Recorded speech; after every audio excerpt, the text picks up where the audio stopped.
प्रश्न। यथार्थवाद, उदारवाद, परंपरावाद, व्यवहारवाद, नवयथार्थवाद, नवोदारवाद और नवीनतम तर्कसंगतवाद चिंतनशीलता सभी का एआर सिद्धांत पर क्या प्रभाव पड़ा है? उत्तर। सबसे बुनियादी अर्थों में अंतरराष्ट्रीय संबंध तब से मौजूद हैं जब पड़ोसी जनजातियों ने एक दूसरे पर पत्थर फेंकना या व्यापार करना शुरू किया। पेलोपोनेसियन युद्ध से यूरोपीय ध्रुवों के माध्यम से अंततः राष्ट्र राज्यों तक, इस शब्द के अस्तित्व में आने से पहले यथार्थवादी प्रवृत्तियों को देखा जा सकता है। इसी तरह उदारवादी सोच का विकास प्रबोधन के बाद से, महान युद्ध के बाद व्यावहारिक अनुप्रयोग, यदि थोड़ी सफलता मिली, खोजने से पहले एक बेहतर, अधिक सहकारी दुनिया के आह्वान में खुद को अभिव्यक्त किया। यह इस संघर्ष का अनुसरण कर रहा था कि 1919 में अंतरराष्ट्रीय संबंध आईआर का अनुशासन सामने आया। किसी भी विज्ञान की तरह, सिद्धांत आईआर की नींव थी कि इसने खुद को कैसे परिभाषित किया और दुनिया को कैसे देखा, इसकी व्याख्या करने का प्रयास किया, और जब विरोधाभासी सिद्धांतों का उदय हुआ तो अनिवार्य रूप से संघर्ष हुआ। आईआर के संक्षिप्त इतिहास में इन विवादों को द ग्रेट डिबेट्स के रूप में जाना जाता है, और हालांकि विवादित वाद यह आमतौर पर महसूस किया जाता है कि चार रहे हैं, अर्थात यथार्थवाद या उदारवाद, परंपरावाद और व्यवहारवाद, नवयथार्थवाद या नवोदारवाद और नवीनतम तर्कसंगतवाद या चिंतनशीलता, सभी का आईआर सिद्धांत पर प्रभाव पड़ा है। कुछ दूसरों की तुलना में अधिक है, लेकिन प्रत्येक योग्यता उनके संबंधित प्रभावों का विश्लेषण करती है। पहले हम संक्षेप में आईआर सिद्धांत के ऐतिहासिक विकास का पता लगाएंगे और फिर निष्कर्ष निकालने से पहले प्रत्येक बहस का आलोचनात्मक मूल्यांकन करेंगे। लेकिन प्रत्येक योग्यता उनके संबंधित प्रभावों का विश्लेषण करती है। ऐतिहासिक संदर्भ। यथार्थवाद के संबंध में पूरे इतिहास में विभिन्न अभिनेताओं ने स्वार्थ, शक्ति प्रक्षेपण और संघर्ष के मार्ग का अनुसरण किया है। थ्यूसिडाइड्स ने 431 से 404 बीसी में स्पार्टा के साथ एथेंस के जीरोसम युद्ध को क्रॉनिक किया, जबकि सदियों बाद मैकियावेली ने कहा कि राज्य को जीतने का पहला तरीका युद्ध की कला में कुशल होना है। थॉमस हॉब्स के लेविथान ने सुझाव दिया कि आदेश लागू करने, मनुष्य के अस्तित्व और सुरक्षा को सुनिश्चित करने और उसकी प्रकृति, युद्ध और शक्ति से उसकी रक्षा करने के लिए एक वर्चस्ववादी शक्ति की आवश्यकता थी। लिवियफान 1651 में प्रकाशित हुआ था, 1648 की वेस्टफलिया की शांति के लंबे समय बाद नहीं, जिसे आसानी से या नहीं, अक्सर राष्ट्र राज्य प्रणाली बनाने के रूप में माना जाता है, एक अंतर्राष्ट्रीय वातावरण जो कि शक्ति नाटकों के प्रकारों के लिए प्रवाह किया था, जिसकी सदस्यता ली गई थी। यथार्थवाद के विभिन्न पहलू हैं, फिर भी इसके मूल सिद्धांत संप्रभु राष्ट्र राज्य की प्रधानता की वकालत करते हैं, जिसे अपनी सुरक्षा बनाए रखने और इसलिए अस्तित्व बनाए रखने के लिए अपने स्वयं के शक्ति संचय पर भरोसा करना चाहिए। कॉस्मोपॉलिटनिज्म प्राचीन ग्रीस का एक नैतिक और सामाजिक राजनीतिक दर्शन था, अनिवार्य रूप से यह बनाए रखना कि सभी लोग, अंतर की परवाह किए बिना, एक समुदाय के सदस्य थे। हालांकि समान नहीं, समान उदारवादी भावनाओं को प्रबोधन लेखकों द्वारा आगे बढ़ाया गया था। कई लोगों ने व्यक्ति के हितों की वकालत की और राज्यों को इनका संचालन करने के लिए कहा, जैसे कि जॉन लॉक का अविच्छेद्य प्राकृतिक अधिकारों का समर्थन और जेरेमी बेंथम द्वारा समर्थित उपयोगितावाद, जिन्होंने न्यायिक पर भी बहुत कुछ लिखा। सुधार और अंतर्राष्ट्रीय कानून। इमैनुएल कांट का मानना कि एक सर्वदेशीय संपूर्ण, यानी सभी राज्यों की एक प्रणाली, अंततः एक स्थायी शांति स्थापित कर सकता है। ये उनके प्रस्तावों के बहुत ही बुनियादी योग है, और उनके बीच मतभेद थे। यथार्थवाद या उदारवाद। उदारवादी सोच में उछाल के लिए प्रथम विश्व युद्ध का नरसंहार मुख्य रूप से जिम्मेदार था। वुडरो विल्सन के नेतृत्व में यह विश्वास की संघर्ष को नियंत्रित किया जा सकता है और अंततः संस्थागत आदेश के माध्यम से पराजित किया जा सकता है, राष्ट्र संघ के निर्माण के साथ लागू किया गया था। महत्वाकांक्षी होने के साथ साथ यह दुर्भाग्यपूर्ण था। अमेरिकी विधायिका की विफलता के कारण लीग को तुरंत एक संगठन में भागीदारी की पुष्टि करने में विफलता मिली, जिसने कम से कम अपने प्रारंभिक वर्षों के दौरान काफी सार्वजनिक समर्थन प्राप्त किया। यह देखते हुए कि यथार्थवादियों के पास शक्ति नाटकों और संघर्षों का एक लंबा ऐतिहासिक आख्यान था, जिसमें से आकर्षित होना था। यह थोड़ा आश्चर्य की बात थी कि उन्होंने बाद के अंतर युद्ध काल के दौरान उदारवादियों के विचारों पर सवाल उठाया, उन्हें आदर्शवादी या यूटोपियन का लेबल दिया। जिस तरह उदारवादियों ने यथार्थवादियों को परिवर्तन के बारे में बहुत निराशावादी माना और कानून, कूटनीति और सुरक्षा के सहयोग और विस्तार की संभावनाओं को देखने के लिए कल्पना की कमी थी, उसी तरह यथार्थवादी अपने आदर्शवादी विरोधियों को खतरनाक रूप से भाले के रूप में देखते थे। हालांकि यथार्थवादी आमतौर पर इस बात से सहमत थे कि नैतिकता का पालन किया जाना चाहिए और यहाँ तक उन्नत भी, उन्हें लगा कि ये घरेलू वातावरण में सबसे अच्छी तरह से उगाए गए हैं, जो राज्य की शक्ति के लिए सुरक्षित है। अंतर्राष्ट्रीय निकायों के कमजोर कंधों पर सुरक्षा गांठी को लोड करना खतरनाक के रूप में देखा गया था। इस तरह की व्यवस्था विफल होने पर राष्ट्रीय अस्तित्व के लिए जोखिम को देखते हुए वास्तव में यह विचार ही संदेहास्पद था कि विभिन्न प्रकार के राज्यों, उनके आदर्शों और सापेक्ष शक्ति को देखते हुए लीग कल्पना के अनुसार कार्य कर सकती है। सन 1930 के पूरे दशक में जर्मनी, इटली और जापान की कार्यवाहियों ने संशोधनवादी राज्यों द्वारा आक्रामक विस्तारवाद के सामने लीग की नपुंसकता को प्रदर्शित किया। इसकी और उदारवाद दोनों की विश्वसनीयता को गंभीरता से कम आंका गया। फिर यह द्वितीय विश्व युद्ध की शुरुआत के साथ समाप्त हो गया। यथार्थवादियों के पास उदारवादी मामले को प्रभावी ढंग से बंद करने के लिए गोला बारूद था, और किसी ने भी अपने 1939 के पाठ द 20 Years Crisis में एच कैर की तुलना में अधिक क्रूरता से हथियार नहीं चलाया। कैर का यथार्थवाद और उदारवाद के विपरीत और उत्तरार्ध की उनकी आवश्यक आलोचना यह थी कि पूर्ण यथार्थवादी बिना शर्त घटनाओं के कारण अनुक्रम को स्वीकार करते हुए वास्तविकता को बदलने की संभावना से खुद को वंचित करता है। पूर्ण यूटोपियन कारण अनुक्रम को अस्वीकार करके खुद को उस वास्तविकता को समझने की संभावना से वंचित करता है जिसे वह बदलने की कोशिश कर रहा है या जिस प्रक्रिया से इसे बदला जा सकता है। कुछ इस तरह के हमलों की आवश्यकता पर विवाद करते हैं।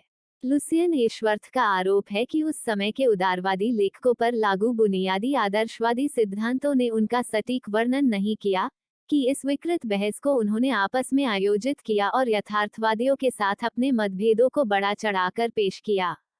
पूरी तरह से इस मुद्दे को इस हद तक बढ़ा चढ़ाकर पेश किया जा रहा है कि एशवर्थ इसे एक महान बहस कहने पर भी सवाल उठाते हैं।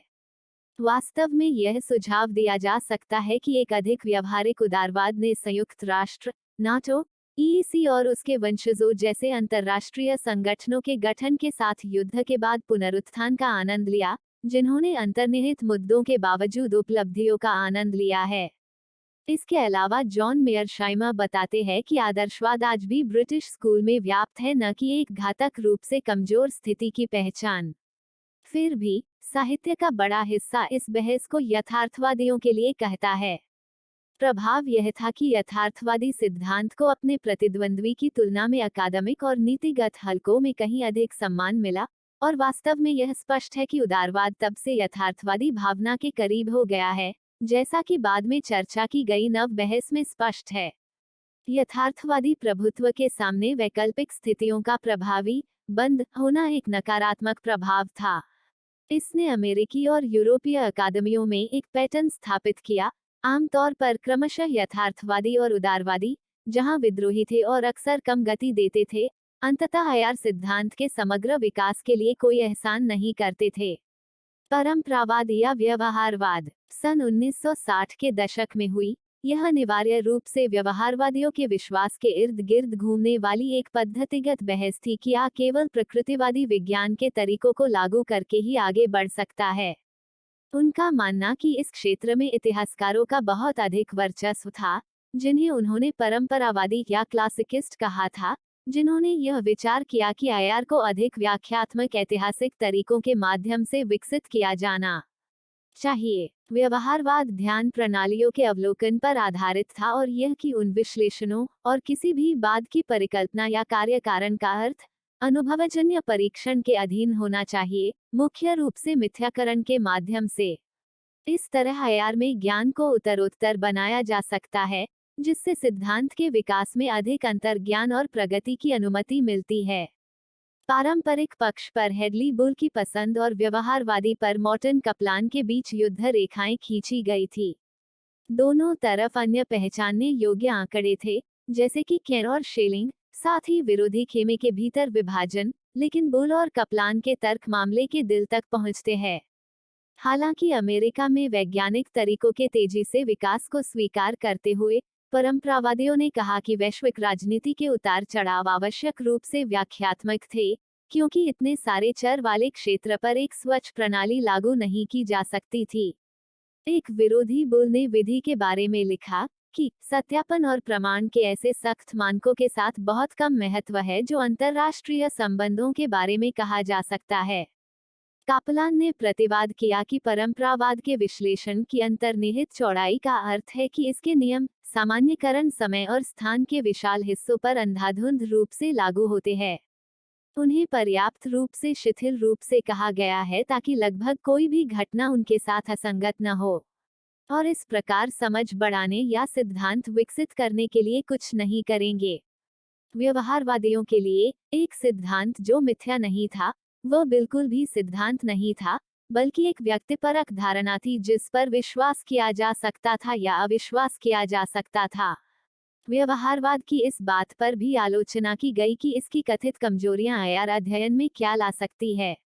इसकी जड़ें प्रत्यक्षवाद में थी और इतने सख्त आवेदन का मतलब उन कारकों को खारिज करना होगा जिन्हें मापा नहीं जा सकता था, जैसे कि मानवीय धारणा और प्रेरणा, और यह नियामक सिद्धांतों के विकास को भी रोक देगा क्योंकि उन्होंने अनुभवजन्य रूप से गैर परीक्षण योग्य क्या होना चाहिए पर ध्यान केंद्रित किया था। साथ ही साथ सामाजिक बारीकियों को समझने में नाकाम रहने का आरोप लगाया गया। व्यवहारवाद के सिद्धांत और मूल्यों को टिप्पणियों से कथित तौर पर अलग करने के शुरुआती अभ्यास पर भी आलोचना की गई। व्यवहारवादियों ने अनुसंधान के अन्य तरीकों द्वारा उत्पादित ज्ञान के संभावित मूल्य को बड़े पैमाने पर पहचानने के द्वारा इन आलोचनाओं का मुकाबला किया, जैसे कि कैपलन द्वारा शस्त्र नियंत्रण साहित्य में बुल के योगदान की स्वीकृति उदाहरण के लिए। लेकिन उन्होंने अनुभवजन्य रूप से अपनी स्वयं की मान्यताओं का परीक्षण करने का अधिकार सुरक्षित रखा। व्यवहारवादियों ने अपनी स्वयं की कथित कमजोरियों को भी पहचाना और सुधारा, जैसे कि हेम्पेल और पॉपर की संकीर्ण आगमनात्मक विचारों की आलोचना और अवलोकन से अनुपस्थित रहने वाले किसी सिद्धांत या मूल्यों की असंभवता। इसका मतलब यह नहीं है कि सभी सिद्धांत निश्चित रूप से समान थे। इस प्रकार सकारात्मकता को आगमनात्मक पथ की तुलना में अधिक निगमनात्मक पथ पर रखना। व्यवहारवाद ने कभी भी एक प्रतिस्थापन सिद्धांत बनने की मांग नहीं की, लेकिन एक की खोज करने और थॉमस कुन के विचार को सुगम बनाने का एक साधन है कि अनुसंधान का एक नया क्षेत्र एक नए उदाहरण के आधार पर एक स्थापित क्षेत्र से निकलता है। इसके समर्थकों का इरादा था या नहीं। हालांकि व्यवहारवाद रूढ़िवादी और बहस विजेता बन गया, परंपरावाद पर इसकी प्रमुख ताकत शोधकर्ताओं की अपने सहयोगियों की प्रक्रियाओं और निष्कर्षों को दोहराने और विश्लेषण करने की क्षमता है, जिसमें आईआर सिद्धांतकारों द्वारा मेहनती और विस्तृत कार्य को प्रोत्साहित करने सहित प्रभाव शामिल है, और उस प्रत्यक्षवादी अमेरिका को राजनीतिक सिद्धांत विमर्श के एक बड़े इंजन के रूप में देखा जाने लगा। नव यथार्थवाद या नवोदारवाद। यथार्थवाद ने अपनी प्रमुख स्थिति बरकरार रखी, लेकिन वियतनाम संघर्ष और तेल संकट जैसी वास्तविक दुनिया की घटनाओं ने इसे अपने मूल सिद्धांतों का पुनर्मूल्यांकन करने के लिए मजबूर किया। केनेथ वाल्ट्ज का 1979 का अंतर्राष्ट्रीय राजनीति का सिद्धांत यथार्थवाद को फिर से शुरू करने का लक्ष्य, इसे मानव प्रकृति में एक नींव से एक संरचनात्मक यथार्थवाद की ओर ले जाने के लिए अंतर्राष्ट्रीय प्रणाली से अधिक जुड़ा हुआ है, जहां वाल्ट्ज ने माना कि इकाइयां, यानी राष्ट्र राज्य, वास्तव में इस तरह के अराजक वातावरण में सह कार्य कर सकते हैं, लेकिन यह कि उनकी कार्यात्मक समानताएं या अंतर अभी भी ऐसे संबंधों की सीमा निर्धारित करेंगे। दर्शन, इतिहास और मानव प्रकृति में पिछले आधारों की तुलना में यथार्थवाद ने अधिक वैज्ञानिक गुणवत्ता ग्रहण की। यह सामान्यीकृत प्रतिबिंबों के प्रकारों से दूर चला गया जिसकी कपलान ने आलोचना की थी, और व्यवहारवादियों द्वारा वकालत के रूप में सटीक बयानों और सिद्धांत की दृष्टि की ओर इसे नवयथार्थवाद का लेबल अर्जित किया।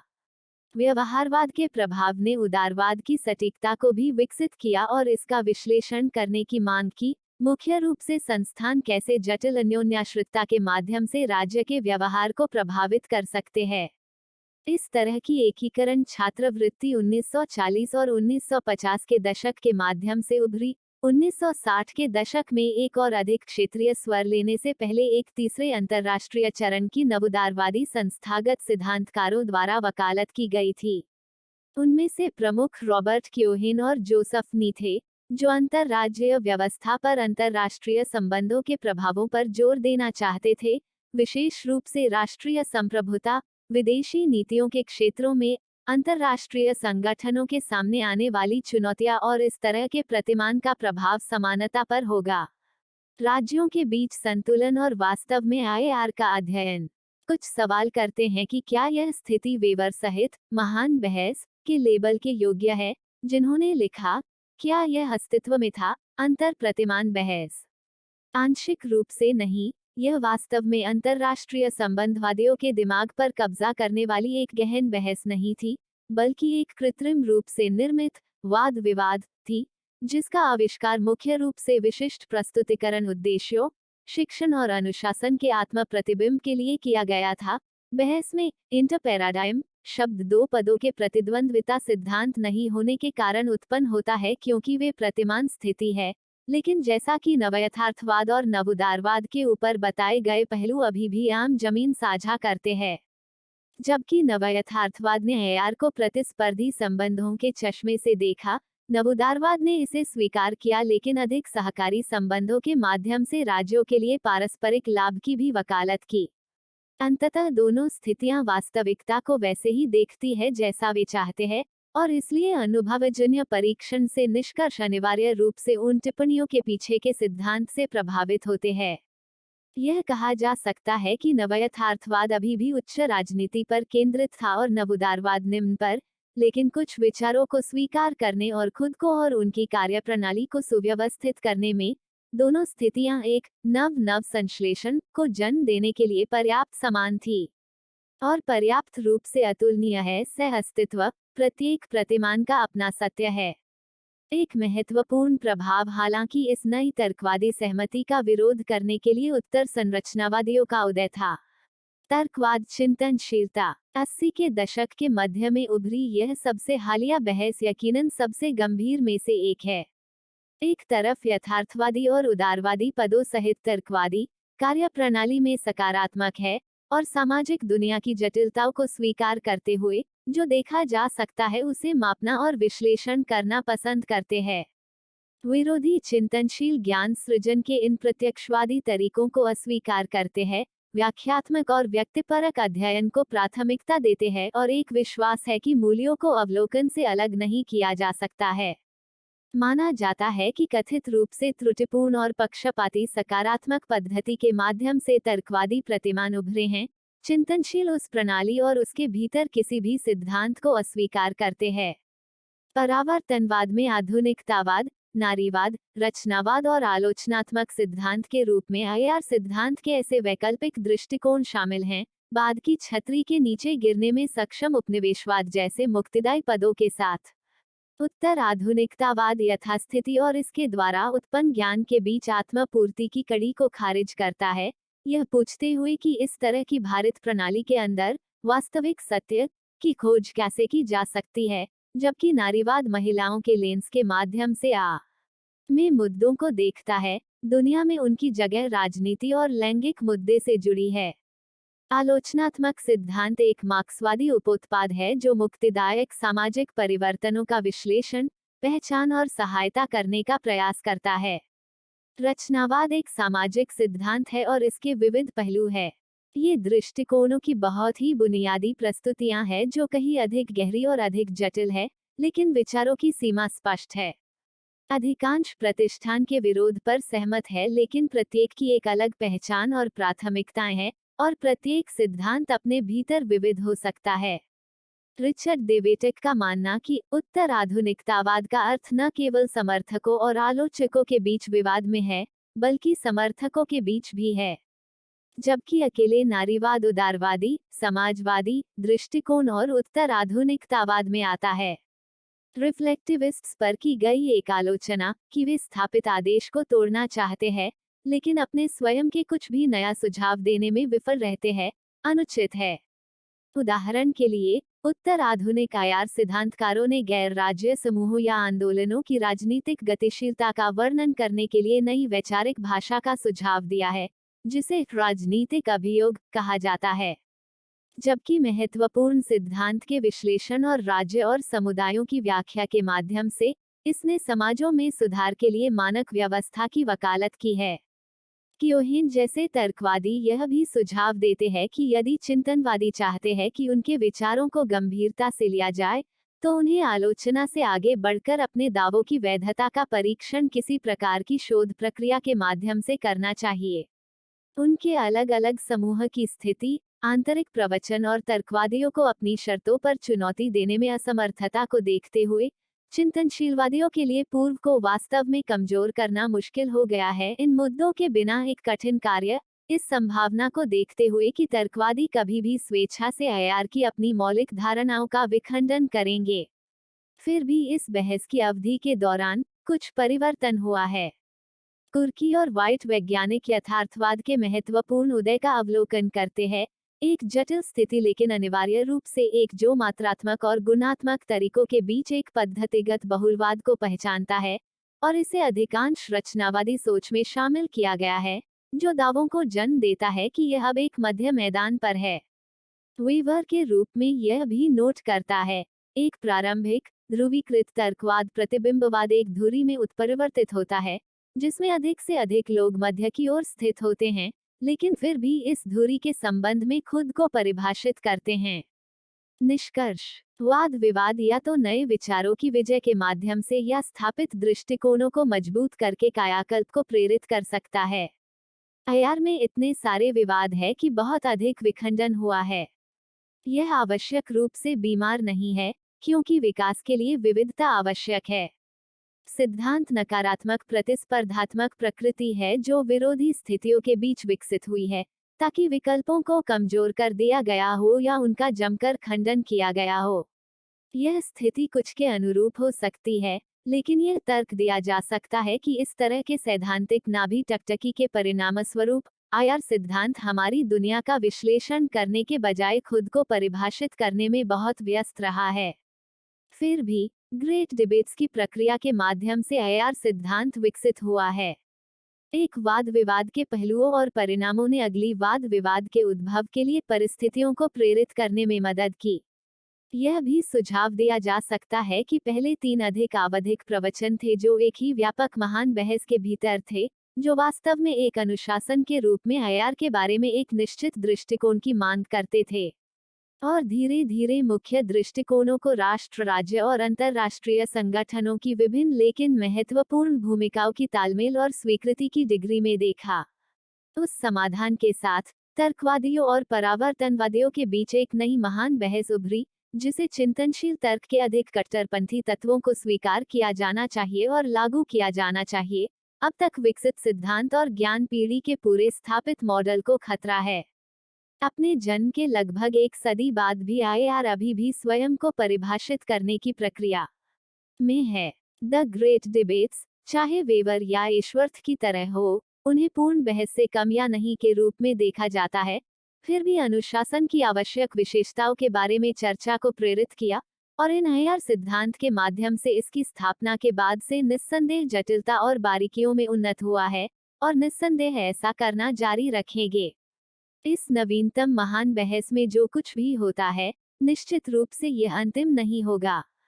प्रस्तुति समापन। आपका धन्यवाद। Disclaimer: This notes has been made after a lot of research, yet the accuracy of the answers may vary. The author assumes no responsibility or liability for any errors or omissions in the content of this notes.